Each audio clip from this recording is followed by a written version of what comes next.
कृष्ण कृष्ण हरे हरे हरे राम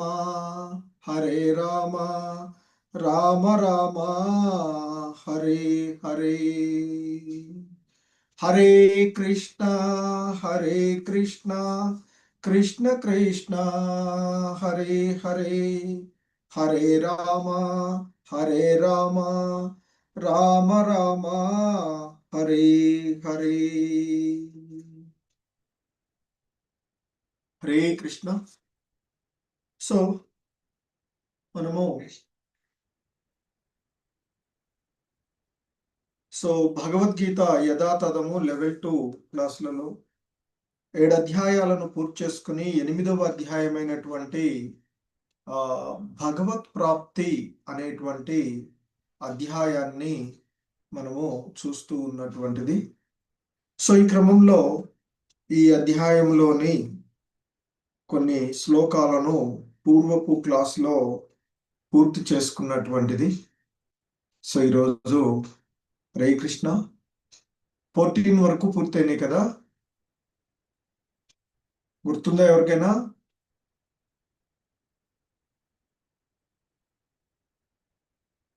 హరే కృష్ణ.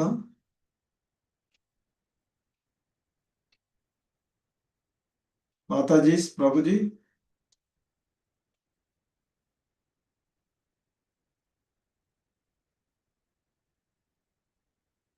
హరే కృష్ణ. మాతాజీ వినిపిస్తుందా నా వాయిస్? అవును ప్రభుజీ. ప్రభుజీ మీకు గుర్తు రావట్లేదు ప్రభుజీ ఎంతవరకు అయిందో. హరే కృష్ణ. ప్రణామం ప్రభుజీ. హరే కృష్ణ. హరే కృష్ణ. ఓకే. సో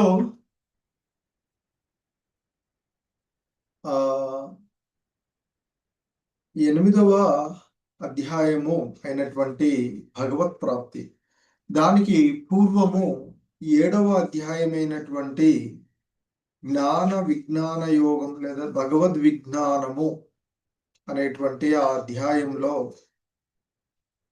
ఆ భగవంతుని గురించినటువంటి దివ్య జ్ఞానము, అర్జునుడు అడిగినటువంటి ఆ ప్రశ్నలకు సమాధానంగా భగవంతుడు తెలియచేసినటువంటి ఆ విజ్ఞానాన్ని మనము చూసినటువంటిది.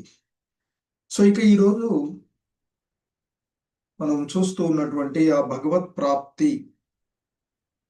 సో ఇందులో అర్జునుడు అడిగినటువంటి బ్రహ్మము అంటే ఏమిటి, తదుపరి ఆత్మ అంటే ఏమిటి, కామ్యకర్మలు అంటే ఏమిటి, భౌతిక సృష్టి అంటే ఏమిటి, దేవతలు అంటే ఎవరు, అలాగే యజ్ఞ ప్రభువు ఎవరు, ఏ విధంగా అతడు ఈ దేహంలో వసిస్తాడు, భక్తియుత సేవలో నెలకొన్నటువంటి వారు మరణ సమయంలో నిన్ను ఏ విధంగా ఎరిగి ఉంటారు అనేటువంటి ఆ ప్రశ్నలకు అతడు అర్జునుడు అడిగినటువంటి ప్రశ్నలకు భగవంతుడు సమాధానం చెప్తూ ఉన్నటువంటిది. సో ఆ క్రమంలో ఇక అంత్యకాలంలో ఆ భగవంతుణ్ణి గుర్తు ఏ విధంగా స్మరిస్తూ ఉంటాము అనేటువంటి విషయాలను, అలాగే ఆ భగవంతుణ్ణి ఏ విధంగా స్మరించాలి, ఎలా స్మరించాలి అనేటువంటి అంశాలను ఆయన అంటే భగవంతుడు తెలియచేస్తూ ఉన్నటువంటి అంశాలను మనము చూసినటువంటిది. సో ఈ క్రమంలో మనము ఈరోజు అంటే ఆయన చెప్పినట్లుగా ఇక్కడ చెప్తారు, ఈ యోగ సాధనలో నెలకొని అక్షరాల దివ్య సమూహమైనటువంటి పవిత్ర ఓంకారమును జపించి తర్వాత మనిషి దేవదేవుడనైన నన్ను తలచి తన దేహమును త్యజిస్తే నిశ్చయంగా ఆధ్యాత్మిక లోకాలకు చేరుకుంటాడు అనేటువంటి ఆ భగవంతుని యొక్క అంటే భగవంతుడు చెప్పినటువంటి అంశాలను మనము చూసినటువంటిది. సో ఇంకా ఆయన చెప్తూ ఉన్నటువంటిది ఇంకా చెప్తారు, మరి ఆ భగవంతుణ్ణి ఎలా పొందాలో చెప్తారు. ఓ పార్థ, క్రమము తప్పకుండా నన్ను నిరంతరము స్మరించువానికి అతని స్థిరమైనటువంటి భక్తి సేవ కారణంగా నేను సులభంగానే లభ్యమవుతాను అంటూ ఆ భగవంతుడు తెలియచేసినటువంటి విషయాన్ని మనము పూర్వపు శ్లోకంలో చెప్పాం. ఎందుకంటే ఆ దేవదేవుడిని భక్తి యోగంతో సేవించేటువంటి అనన్య భక్తులు పొందేటువంటి చర్మ గమ్యము మనకి ఇక్కడ చెప్పబడినటువంటిది. వారు ఆ అనన్య భక్తితో స్థిరమైనటువంటి భక్తి సేవలో ఉన్నటువంటి కారణంగా ఆ భగవంతుడు సులభంగానే వారికి లభిస్తాడు అనేటువంటి అంశాన్ని మనము చూసినటువంటిది. సో ఇంకా ఇక మరి ఈ కలియుగంలో ఆ భగవంతుణ్ణి మరి నిరంతరము స్మరించుకునే విధంగా మనకున్నటువంటి అవకాశము ఆ భగవన్నామ స్మరణం, అదే ఆ మహామంత్రము కీర్తించడము, జపం చేయడం. అదే హరే కృష్ణ కృష్ణ కృష్ణ హరే హరే, హరే రామ రామ రామ హరే హరే అనేటువంటి ఇది ఈ కలియుగంలో కలి కల్మషాల నుండి బయటపడేసేటువంటి ఏకైక మార్గంగా చెప్పబడుతూ ఉన్నటువంటిది. సో ఇంకా మనము చూసినట్లయితే ఆ భగవంతుణ్ణి మరి ఎందుకు పొందాలి అనేటువంటిది ఈ 15వ శ్లోకంలో చెప్పబడుతూ ఉన్నటువంటి అంశము. మాముపేత్య పునర్జన్మ దుఃఖాలయమశాశ్వతం నాప్నువంతి మహాత్మానః సంసిద్ధిం పరమాం గతాః. సో భక్తితో అంటే భక్తి యోగులుగా ఉన్నటువంటి మహాత్ములు, భక్తి యోగులైనటువంటి మహాత్ములు నన్ను పొందిన తర్వాత వారు అత్యున్నత పూర్ణత్వమును పొందుతారు. కావున దుఃఖాలతో నిండిన ఈ తాత్కాలిక ప్రపంచానికి వారు తిరిగి రారు. అంటే ఈ ముక్తి పొందండి, ఈ జనన మరణాలకు అతీతంగా ఈ భవబంధనాల నుండి బయటపడినటువంటి ఆ విశుద్ధ భక్తులు, భక్తి యోగంలో నెలకొన్నటువంటి ఆ యోగులు, అటువంటి మహాత్ములు ముక్తి పొందిన తర్వాత అంటే ఆ భగవంతుణ్ణి పొందిన తదుపరి సో మరి ఇక ఈ తాత్కాలికమైనటువంటి భౌతిక జగత్ ఏదైతే ఉందో, మరి పుట్టుక, ముసలితనము, రోగము, మరణము అనేటువంటి దుఃఖాలతో నిండి ఉండేటువంటి ఈ దుఃఖాలయం ఏదైతే ఉందో, ఈ దుఃఖాలయంలోనికి ఇక మళ్ళీ అంటే ఆ పరమలోకమైనటువంటి గోలోక బృందావనం లేదా కృష్ణలోకాన్ని పొందినటువంటి వాడు మరలా ఈ భౌతిక జగత్తుకు రావాలని కోరుకోడు అని చెప్తారు. ఆ పరంధామం ఏదైతే ఉందో, అవ్యక్తము, అక్షరము, పరమగతి అయినటువంటి ఆ భగవంతుని యొక్క దివ్యధామాన్ని చేరుకున్నటువంటి వాడు ఈ తాత్కాలికమైనటువంటి అశాశ్వతమైనటువంటి ఈ భౌతిక జగత్తులోనికి తిరిగి రాడు అని చెప్తూ ఉన్నటువంటి అంశం. ఎందుకంటే జనన మరణాలకు అతీతంగా ఉండే ఆ ఆధ్యాత్మిక లోకాన్ని చేరినవాడు తిరిగి అంటే ఆ మహోన్నతమైనటువంటి జీవన పూర్ణత్వాన్ని పొందినటువంటి వాడు తిరిగి మరలా ఈ అశాశ్వతమైనటువంటి దుఃఖాలయమైనటువంటి భౌతిక జగత్తులోనికి రాడు అని చెప్తూ ఉన్నారు. ఇంకా చెప్తున్నారు, ఆ బ్రహ్మ భువనాలోకాః పునరావర్తినో అర్జున మాముపేత్యతు కౌంతేయ పునర్జన్మన విద్యతే. సో ఇంకా చెప్తున్నారు, ఆ బ్రహ్మ భువనాత్ అంటే బ్రహ్మలోకము వరకు కూడా, ఆ బ్రహ్మ భువనా లోకాహ అంటే ఆ లోకాల వరకు. పునరావర్తినో అర్జున. పునర్ అంటే తిరిగి, ఆవర్తిన అంటే వెనుకకు వచ్చేటువంటివి. అంటే ఈ భౌతిక జగత్తులో మనము 14 లోకాలు ఉన్నవిగా చెప్తాము.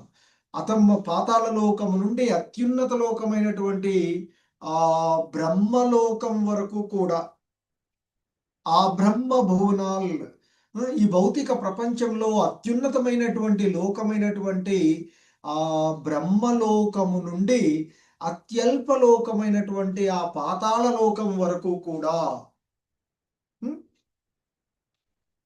పునరావర్తినో అర్జున. కాబట్టి అన్ని పునరావృతమయ్యే అంటే పుట్టుక మరణము జరిగేటువంటి కష్టాల ప్రదేశాలు అని చెప్తున్నారు.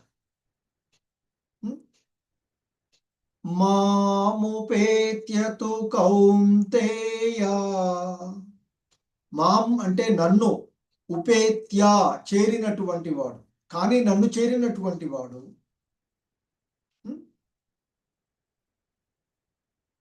పునర్జన్మ న విద్యతే. అంటే ఆ భగవంతుని యొక్క దివ్యధామాన్ని చేరిన వాడికి మళ్ళీ పునర్జన్మ ఉండదు. అంటే ఈ భౌతిక ప్రపంచంలో అత్యున్నత లోకము నుండి మొదలుకొని అత్యల్ప లోకం వరకు ఏ లోకాన్ని చేరినా పుట్టుక మరణము జరిగేటువంటి కష్టాల ప్రదేశాలే తప్ప ఇంకేది కూడా జనన మరణాలకు అతీతమైనటువంటి లోకం కాదు అని చెప్తున్నారు.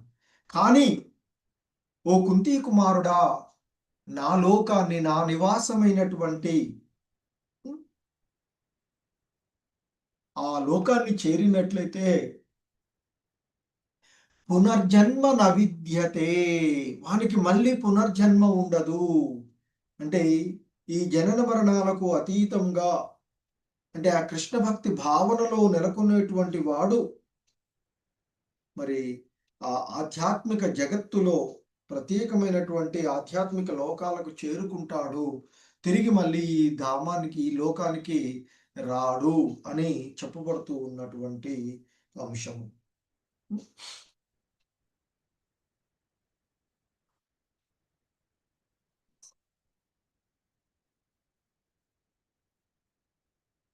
సో ఇక్కడ ఇంకా చెప్తున్నారు, ఈ 17వ శ్లోకంలో చెప్పబడుతూ ఉన్నటువంటి సహస్ర యుగ పర్యంతం ఆహర్యద్ బ్రహ్మణో విదు రాత్రిం యుగ సహస్రాంతాం తే హోరాత్ర విదో జనాః. సో మానవ గణ ప్రకారము 1000 చతుర్యుగాల కాలము బ్రహ్మదేవునికి ఒక పగలు అంటే కల్పము అవుతుంది అని చెప్తున్నారు. మరియు ఆయన ఒక రాత్రి కూడా అంతే ఉంటుంది. అంటే ఈ మానవ కాలమానం ప్రకారము 1000 యుగాలు కలిపితే బ్రహ్మకు ఒక పగలవుతుంది అని చెప్తున్నారు. అంతేవిధంగా అతని యొక్క రాత్రి సమయం కూడా అదే విధంగా ఉంటుంది అని చెప్తున్నారు. అంటే ఈ భౌతిక విశ్వం ఏదైతే ఉందో ఆ బ్రహ్మ యొక్క పగటి కాలం వరకు కల్పం ఉంటుంది. రాత్రి రాగానే అసంకల్పితంగా మొత్తము కూడా ఆయనలో లీనమైపోతూ ఉంటుంది. అంటే బ్రహ్మదేవుని యొక్క పగటి పూట అంటే కల్పము ఆరంభమవుతుంది. ఒక పగల్లో, ఆయన యొక్క పగల్లో ఒక కల్పము ఆరంభమవుతుంది. అంటే బ్రహ్మదేవుని యొక్క ఒక పగల్లో సమయంలో 4 యుగాలంటే సత్యయుగము, త్రేతాయుగము, ద్వాపర యుగము, కలియుగాలు 1000 యుగ చక్రాలు జరుగుతాయి అని చెప్తున్నారు. ఇక్కడ సహస్ర యుగ పర్యంతం 1000 చతుర్యుగ కాలము. చతుర్యుగం అంటే ఏంది? ఇక్కడ సత్యయుగము, త్రేతాయుగము, ద్వాపర యుగము, కలియుగము, ఇలాంటివి 1000 చక్రాలు జరుగుతూ ఉంటాయట. ఆ 1000 చక్రాలు జరిగితే అది బ్రహ్మదేవుడి యొక్క ఒక పగటి కాలం. మరి ఇక ఆయన యొక్క రాత్రి సమయం కూడా అంతే ఉంటుంది. సాధారణంగా సత్యయుగము అనేటువంటిది మన కలియుగ కాలము 4,32,000 సంవత్సరాలని చెప్పబడుతుంది. దానికి 4 రెట్లు ఉంటుంది. అంటే 17,28,000 సంవత్సరాలు ఉం, మనకి సత్యయుగం ఉంటుంది. ఆ తర్వాత 12,96,000 సంవత్సరాలు త్రేతాయుగం ఉంటుంది. ద్వాపర యుగము 8,64,000 సంవత్సరాలు. ఉం?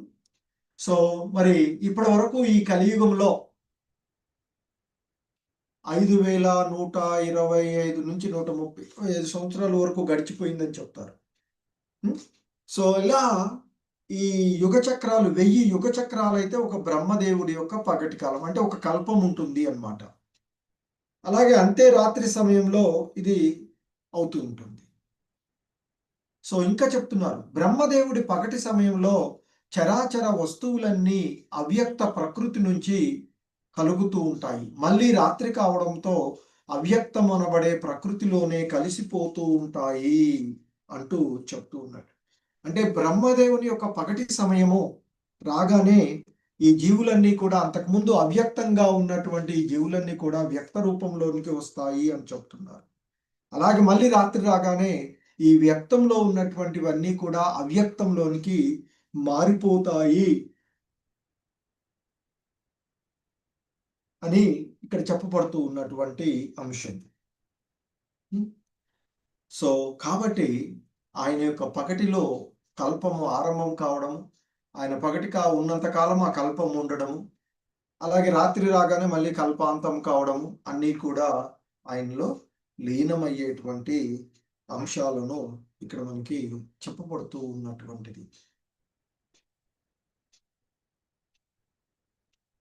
భూతగ్రామ సయేవాయం భూత్వా భూత్వా ప్రలీయతే రాత్ర్యాఘమే వశపార్త ప్రభవత్య హరాఘమే. సో ఇంకా చెప్తూ ఉన్నారు ఇక్కడ, ఓ పార్త అంటే ఓ అర్జున, మరి ఆ జీవులన్నీ కూడా పుట్టి బ్రహ్మకు రాత్రి రావడంతోనే ప్రకృతిలో లీనమైపోతాయి, పగలు కాగానే మళ్ళీ జన్మిస్తూ ఉంటాయి అని ఇక్కడ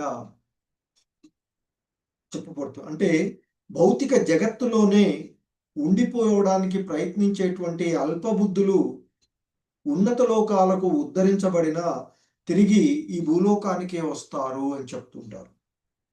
ఎందుకంటే బ్రహ్మదేవుని యొక్క పగటి సమయంలో వారు ఈ భౌతిక జగత్తులోని ఉన్నత లోకాల, అంటే ఉన్నటువంటి అధోలోకాల తమ కార్యాలను ప్రదర్శించి రాత్రి కాగానే అందరూ కూడా నశించిపోయేటువంటిది.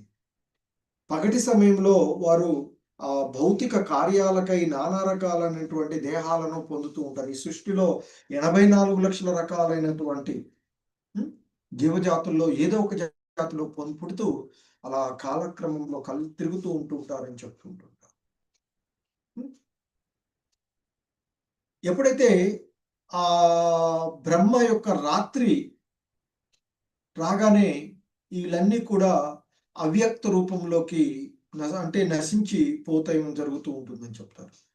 ఇక ఎప్పుడైతే చివరికి బ్రహ్మకు కూడా 100 సంవత్సరాల కాలం ఉంటుంది ఆయన కాలమానం ప్రకారం. ఆ బ్రహ్మదేవుని ఆయువు పూర్తి కాగానే వారందరూ కూడా నశించిపోయి ఆ కోటాను కోట్ల సంవత్సరాలుగా అవ్యక్తంగా, అప్పుడు సంపూర్ణ ప్రళయం అని చెప్తారు. సో కోటాను కోట్ల సంవత్సరాలు అవ్యక్తంగానే ఉండిపోతాడు.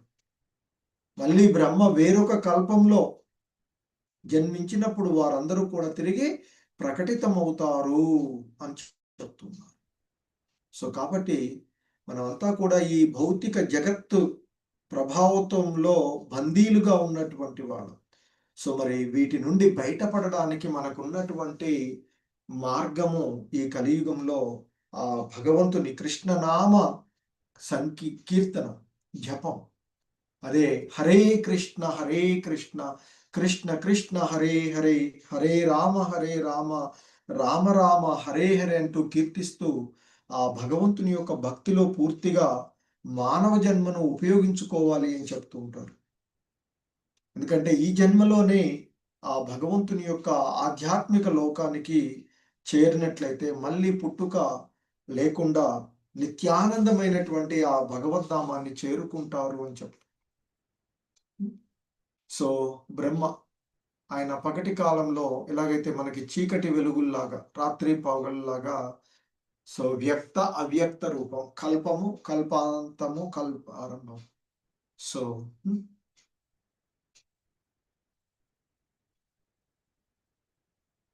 సో బ్రహ్మ యొక్క ఇంతకుముందు చెప్పుకున్నట్లుగా ఒక మహాయుగము అంటే 43,20,000 సంవత్సరాలు. మరి అట్లాంటివి 1000 యుగాలు, మహాయుగాలు బ్రహ్మదేవుని యొక్క పగలు.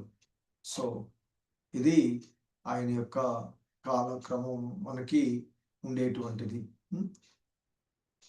432 కోట్ల సంవత్సరాలు ఆయన యొక్క పగటి సమయము, అలాగే రాత్రి సమయం కూడా అంతే ఉంటుంది అని చెప్తారు. ఈ సమస్త విశ్వం యొక్క వ్యవధి బ్రహ్మ జీవిత కాలం. అంటే ఇది ఇది కల్పం, ఒక పగలు. ఇట్లాంటివి 30 రోజులు, 365 రోజులు, అలాగే 100 సంవత్సరాలు. సమస్త విశ్వం యొక్క వ్యవధి బ్రహ్మ జీవిత కాలము 100 సంవత్సరాలు. అంటే 311 ట్రిలియన్ 40 బిలియన్ల సంవత్సరాలు ఉంటాడు బ్రహ్మ అని చెప్తారు. ఆయన యొక్క మన కాలమానంలో ఆయన యొక్క 100 సంవత్సరాల కాలము దీనికి సమానంగా ఉంటుంది. సో ఇంకా మనకి చెప్పబడుతూ ఉన్నటువంటి అంశం పరస్తస్మాత్ భావోన్యే అవ్యక్తో వ్యక్తాత్ సనాతనః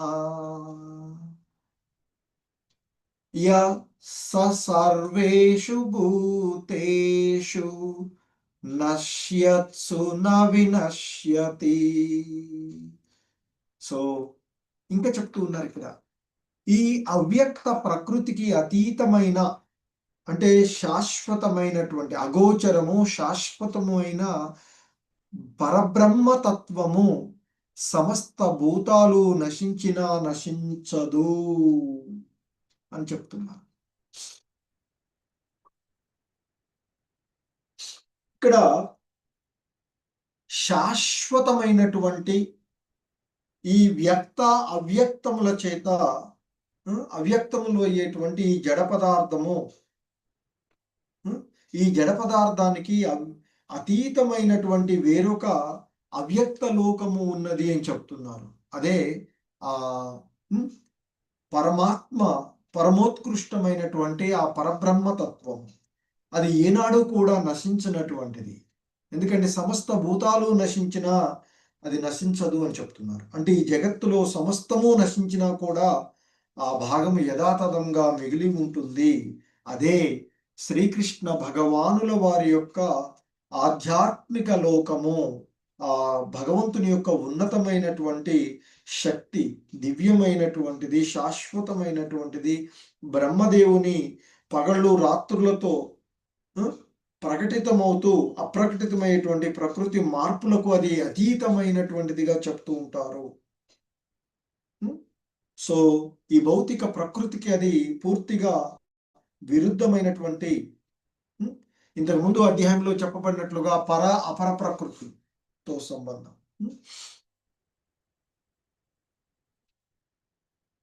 ఇంకా ఆ భగవంతుని యొక్క దివ్యధామాన్ని గురించి చెప్తున్నారు. అవ్యక్తోక్షర ఇత్యుక్తం తం ఆహు పరమాం గతిం యం ప్రాప్య న నివర్తంతే తద్ధామ పరమం మమ. సో ఇంకా ఇక్కడ చెప్పబడుతూ ఉన్నటువంటి అంశాలు ముఖ్యంగా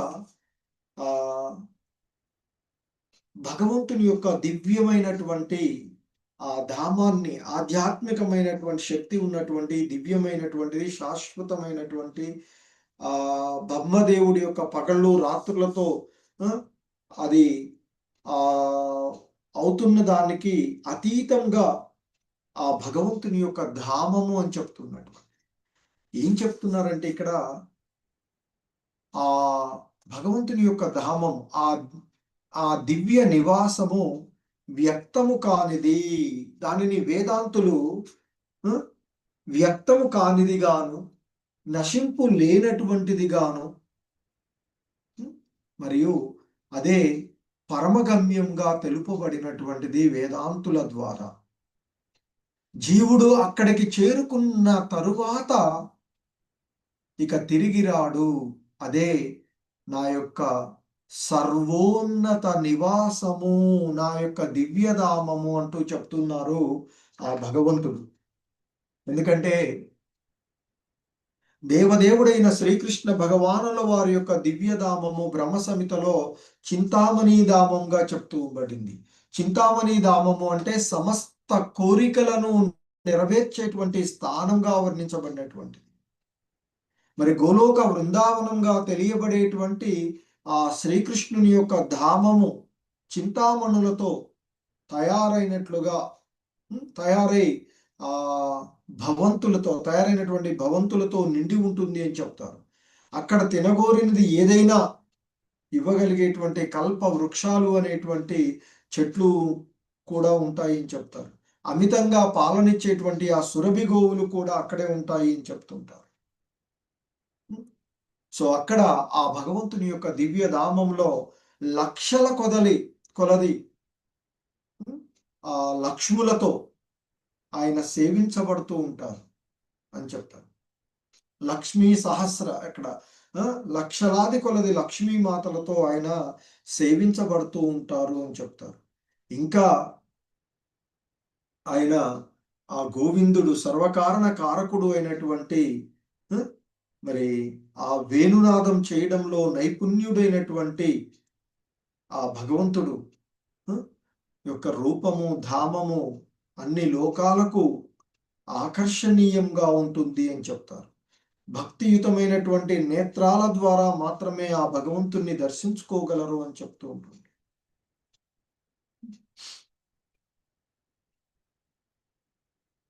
సో అటువంటి ఆ భగవంతుని యొక్క ధామాన్ని ఇక్కడ చెప్పబడుతూ ఉన్నటువంటి ఆ భగవంతుని యొక్క ధామంలో ప్రతి పదము పాటలాగానే ఉంటుంది అని చెప్తారు. సో అక్కడ పీత వస్త్రాన్ని, మెడలో పూమాలను, శిరోజాలు, నెమలిపించాన్ని ధరించినటువంటి ఆ భగవంతుడు ఉంటారని చెప్తారు. ఎందుకంటే భగవద్గీతలో శ్రీకృష్ణ భగవానుడు తన ధామమైనటువంటి గోలోక బృందావనమును గురించి కేవలం అక్కడ సూచన మాత్రమే ఇవ్వబడినటువంటిది.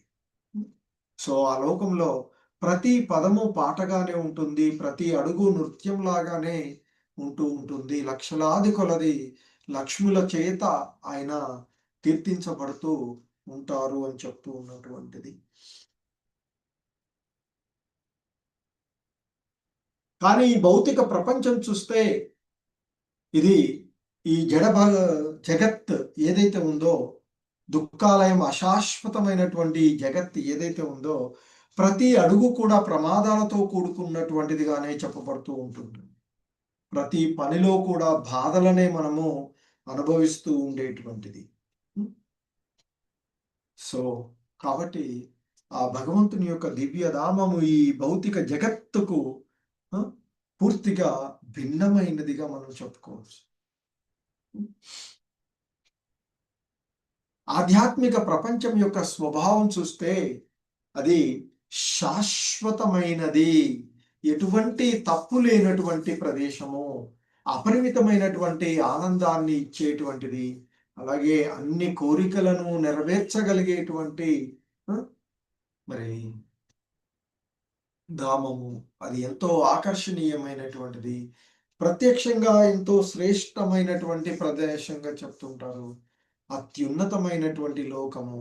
ఒక్కసారి ఆ లోకాన్ని చేరిన తదుపరి తిరిగి వచ్చేటువంటి అవకాశమే లేదు అని చెప్తూ ఉన్నటువంటి లోకం ఆ భగవంతుని యొక్క ఆధ్యాత్మిక ప్రపంచం, ఆధ్యాత్మికమైనటువంటి లోకము.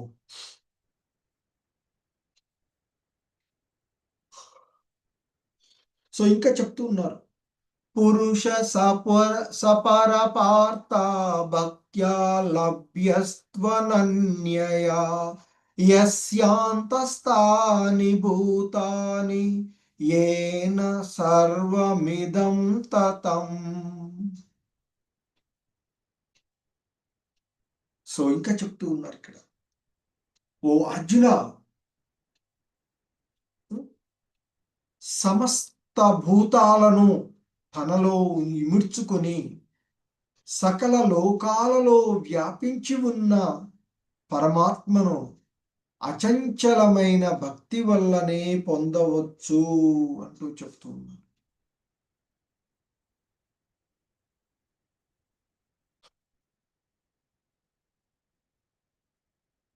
సో ఎందుకంటే ఇక్కడ ముఖ్యంగా ఏ లోకాన్ని చేరుకుంటే, ఎక్కడికి వెళితే తిరిగి రావడము ఉండదో అట్టి పరమగమ్యమే ఆ పరమ పురుషుడైనటువంటి శ్రీకృష్ణ భగవానుల వారి యొక్క ధామము అని చెప్తున్నారు. మరి అటువంటి ఆ పరమాత్మ యొక్క అచంచలమైనటువంటి ధామం, ఇక్కడ ఆ భగవంతుని యొక్క ధామము మనకి చాలా స్పష్టంగా చెప్పబడుతూ ఉన్నటువంటిది.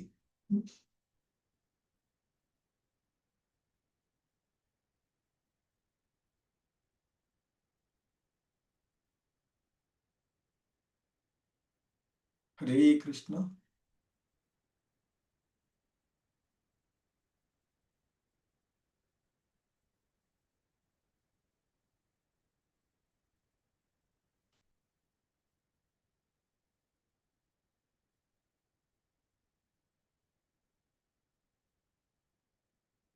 సో ఇంకా చెప్పబడుతూ ఉన్నటువంటి అంశము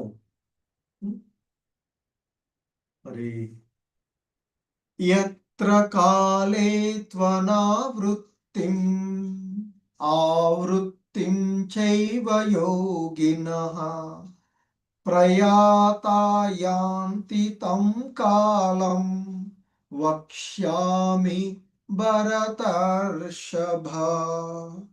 ఓ భరత వంశీయులలో శ్రేష్ఠుడవైన అర్జున, ఓ భరత వీరా అని కూడా సంబోధిస్తున్నారు. ఏ ఏ కాలంలో అంటే ఏ సమయంలో మరణిస్తే మళ్ళీ జన్మించరో, ఏ వేళ దేహం విడిచిపెడితే పునర్జన్మ పొందుతారో చెబుతాను విను అంటూ చెప్తూ ఉన్నటువంటి అంశం. సో ఎందుకంటే పూర్తిగా శరణాగతులైనటువంటి జీవులు అనన్య భక్తులుగా ఎప్పుడు తన యొక్క దేహాలను విడిచిపెడతామో లేదా ఏ పద్ధతిలో విడిచిపెడతామో అనే దానిని పట్టించుకోరు అని చెప్తూ ఉంటారు ఇక్కడ. మరి అటువంటి వారు అంతా కూడా ఆ శ్రీకృష్ణుని ఆ చేతుల్లోనే మనము విడిచిపెట్టి ఎంతో సులభంగా సుఖంగా, అంటే ప్రతిదీ కూడా భగవత్ సంబంధంలోనే చేయగలిగినప్పుడు ఆ భగవద్ధామానికి వెళుతారు అని చెప్తున్నారు. అవి చెప్తాను విను అంటూ చెప్తున్నాడు. అగ్నిర్జ్యోతిరః శుక్లః షణ్మాసా ఉత్తరాయణం తత్ర ప్రయాత గచ్చంతి బ్రహ్మ బ్రహ్మవిదో జనాః. అగ్ని, జ్యోతి, శుక్లపక్షము, 6 మాసాల ఉత్తరాయణం, వీటిలో మరణించేటువంటి బ్రహ్మోపాసకులు బ్రహ్మప్రాప్తి కలుగుతుంది వారికి అంటూ చెప్తున్నారు. సో ఎందుకంటే మనకు సంవత్సర కాలాన్ని 2 ఆయనాలుగా చెప్తారు, ఉత్తరాయణము, దక్షిణాయనము. సో అందులో ఉత్తరాయణము మంచి గడియలతో కూడుకున్నదిగా చెప్తుంటారు. మరి ఆ మరణించేటువంటి బ్రహ్మోపాసకులు ఆ ఉత్తరాయణంలో కానీ, అలాగే మనకి మాసంలో 2 పక్షాలు ఉంటాయి, కృష్ణపక్షము, శుక్లపక్షము. అలాగే 6 మాసాల ఉత్తరాయణంలో ఉన్న, శుక్లపక్షంలో ఉన్న పగలు మరి అగ్ని జ్యోతి ఈ సమయాలలో కూడా, అలాగే నెలలో ఉండేటువంటి మనకి 2 పక్షాలు. సో వీరందరికీ కూడా బ్రహ్మ ప్రాప్తి కలుగుతుంది అని చెప్తారు. కానీ ఎవరైతే ధూమో రాత్రిస్తతా కృష్ణ షణ్మాసా దక్షిణాయనం, 6 మాసాల ఉత్తరాయణం గురించి చెప్తుంది ఇక్కడ. సో అలాగే పగటి సమయంలో వాళ్ళు ఆ భగవద్ధామాన్ని చేరుకుంటారు అని చెప్పబడుతూ ఉన్నటువంటి. ఎందుకంటే ఆ కాలాలలో అంటే ఆ పరబ్రహ్మముని ఎరిగినటువంటి వారు అగ్నిదేవుడి యొక్క ప్రభావంతో కాంతిలోను పగటిపూట ఏదైనా శుభగడియలో లేదా శుక్లపక్షంలో సూర్యుడు ఉత్తరాయణంగా ప్రయాణించే 6 నెలల కాలం ఈ ఆ కాలంలో ఎవడైతే అంటే దక్షిణాయనంలో ముఖ్యంగా ఎవడైతే ఈ జగత్తును విడిచిపెడతాడో అట్టివాడు బ్రహ్మమును పొందడు అంటూ చెప్తున్నాడు.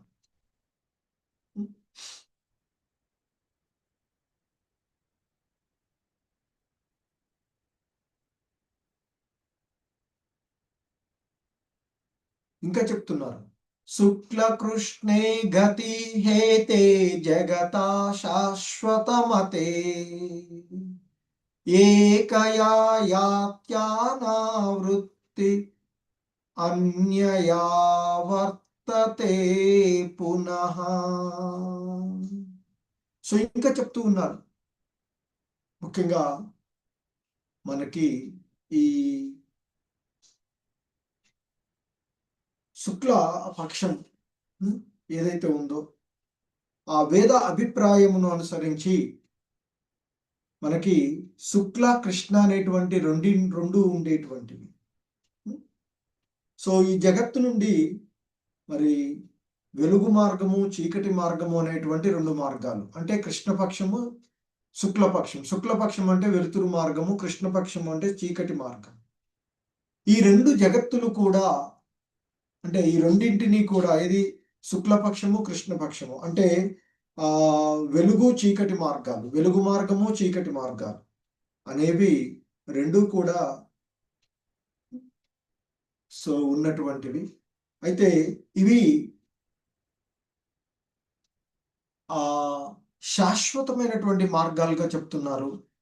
అందులో శుక్ల మార్గంలో ప్రయాణించేటువంటి వాడికి జన్మ రాహిత్యము పొందుతారు అని, అలాగే కృష్ణ మార్గంలో పోయేటువంటి వాడికి పునర్జన్మ కలుగుతూ ఉంది అని చెప్తూ ఉన్నారు.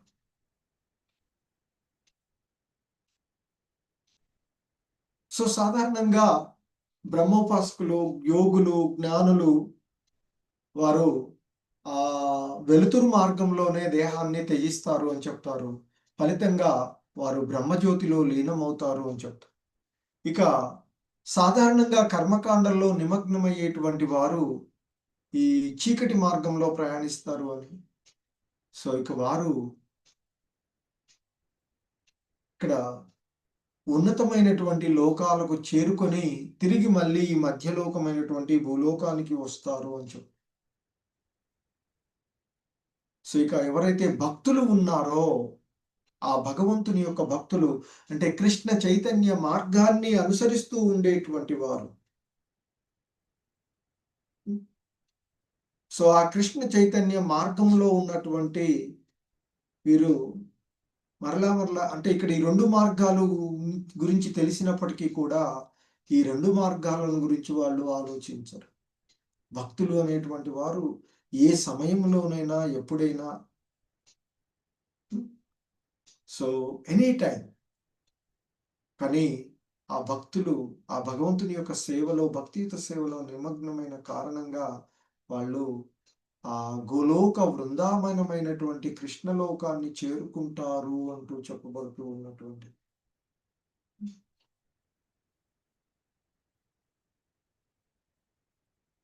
సో ఇంకా చెప్తూ ఉన్నారు, నైతే శృతి పార్థజానం యోగి ముహ్యతి కచ్చన తస్మాత్ సర్వేషు కాలేషు యోగయుక్తో భవార్జున. ఓ అర్జున, ఈ రెండు మార్గాలు తెలిసినటువంటి భక్తులు ఎప్పుడూ కలవరపడరు. అందువల్ల నీవు ఎల్లప్పుడూ భక్తియుత నందు స్థిరపడు అంటూ చెప్తూ ఉన్నటువంటి. సో ఇక ఫైనల్గా చెప్తూ ఉన్నారు, వేదేషు యజ్ఞేషు తపసు చైవ దానేషు యత్ పుణ్యఫలం ప్రదిష్టం అత్యేతి తత్సర్వమిదం విదిత్వా యోగి పరం స్థానముపైతి చాద్యం. సో ఇక్కడ చెప్తున్నారు, వేదేషు అంటే వేదాల అధ్యయనంలోని, యజ్ఞేషు అంటే యజ్ఞ నిర్వహణలలోని, తపస్సు అంటే నానా రకాలైనటువంటి తపస్సులు చేయడంలో,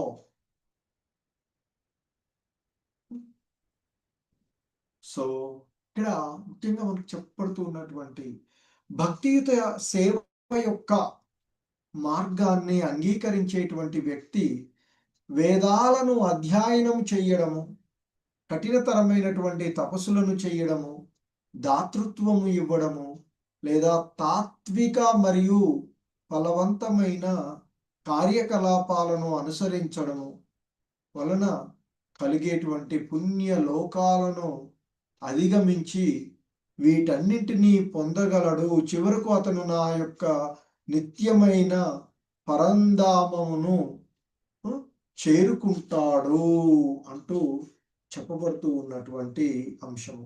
ముఖ్యంగా ఈ శ్లోకము కృష్ణ భక్తి భావన అంటే భక్తి యోగాన్ని గురించి ఇది ప్రత్యేకంగా చర్చించబడినటువంటిది. సో ఈ శ్లోకం ఏదైతే ఉందో ఇది మనము ఇంతకు ముందు చూసినటువంటి 7వ అధ్యాయమైనటువంటి భగవద్ విజ్ఞానము, అలాగే ఈ 8వ అధ్యాయమైనటువంటి భగవత్ ప్రాప్తి. సో మరి ఈ రెండింటి యొక్క అధ్యాయాల యొక్క సారంగా ఈ శ్లోకము ఉన్నది అని చెప్తారు మనకి గురువులు, ఆచార్యులు. సో మరి కనుక మనిషి గురువు యొక్క నిర్దేశంలో వేదాధ్యయనం కావిస్తూ ఆయన యొక్క రక్షణలో ఉన్నప్పుడు ఎన్నో రకాలైనటువంటి తపస్సులు చేయవలసి ఉంటుంది. కానీ బ్రహ్మచారి గురుదేవుని ఇంట్లో ఒక సేవకునిగా జీవిస్తూ ఇంటింటికి వెళ్తూ భిక్షం అంటే ఆ గురువు యొక్క కొరకు అతడు చేస్తూ ఉంటుంటారు అని చెప్తుంది. సో మరి ఇక ఈ 7వ అధ్యాయంలో శ్రీకృష్ణ భగవానులు వారు ఇచ్చిన ఉపదేశాలను మనిషి తప్పకుండా అర్థం చేసుకోవాలి అని చెప్తూ ఉంటుంటారు. సో అలాగే ఈ అధ్యాయంను అర్థం చేసుకోవడానికి ప్రయత్నించడం ద్వారా భక్తుల యొక్క సాంగత్వంలో మరి దీనిని అంటే ఈ విషయాలను వినడం ద్వారా వాటిని అవగాహన చేసుకోవాలి అని చెప్తూ ఉంటారు. సో మరి ఇది 7 నుండి 12 అధ్యాయాలకు మనకి భగవద్గీతలో ఈ భక్తి యోగాన్ని తెలియచేస్తూ ఉండేటువంటి సారంగా ఉన్నటువంటి. హరే కృష్ణ హరే కృష్ణ హరే కృష్ణ కృష్ణ కృష్ణ హరే హరే హరే రామ రామ రామ హరే హరే. హరే కృష్ణ అందరికీ. సో ఇది ఈరోజు ఈ 8వ అధ్యాయంలో మిగిలినటువంటి